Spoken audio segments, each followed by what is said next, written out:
我哋講起成長，好多時都會形容到好似一場驚天動地嘅大轉變，就好似閃電咁，或者係一種將舊有嘅自己徹底粉碎嘅過程。但其實成長往往係無聲無息嘅，佢係一種身體上嘅轉化，而且係非常之踏實穩定。想象一下，你嘅內心就好似一片充滿陽光嘅草地。咁多年嚟，你一直行緊同一條路，呢啲路就係你嘅舊習慣、你嘅本能反應，同埋你一直用嚟應對呢個世界嘅安全方式。因為行得輕鬆，所以呢啲路被踩得好深、好殘舊。但呢啲路未必帶領到你去到你而家渴求緊嗰份平安。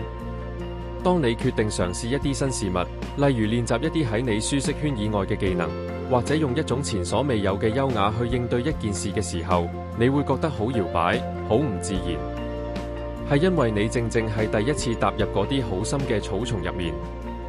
其實喺呢啲時刻，你身體正發生緊一個好美妙嘅設計，科學上稱之為神經塑性 （neuroplasticity）， 但你可以將佢想象成係起緊一條橋。每當你重複一個新嘅健康嘅行為，你嘅大腦就會鋪下一條好幼細嘅金線。起初呢條線好幼好脆弱，但只要你繼續溫柔咁唔急唔躁咁去練習，呢啲金線就會慢慢交織埋一齊，佢哋會變厚，亦會開始發光。你並唔係同舊有嘅自己對抗，你唔係想去拆毀舊路，亦唔係想去冒犯呢片土地。你只係好簡單、好寧靜咁去起一條新嘅橋。你正為自己建造一個更高嘅平台。當你喺呢條新路行得越多，佢就會變得越自然，直到有一日，曾經嗰種唔舒服嘅感覺會變成你最習以為常嘅大地。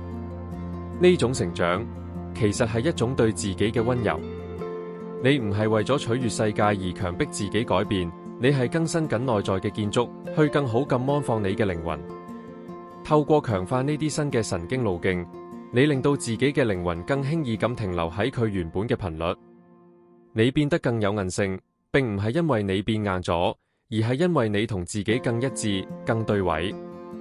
你正訓練緊你嘅神經系統去認得平安先至係你新嘅屋企。而最美好嘅地方係，呢份工作係私密嘅，呢係你同偉大作曲家之間嘅事。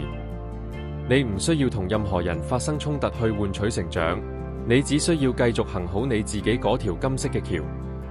所以，如果今日因為嘗試新事物而覺得有啲不安，深呼吸一下。你並唔係失敗緊，你只係喺草叢中開路。你正鋪緊嗰條金線，相信呢條橋嘅建造過程，佢正帶領緊你去你最應該去嘅地方。最近，你有冇試過行一條好細、好寧靜嘅新路？好想喺下面嘅留言入面聽下你起緊一條點樣嘅橋。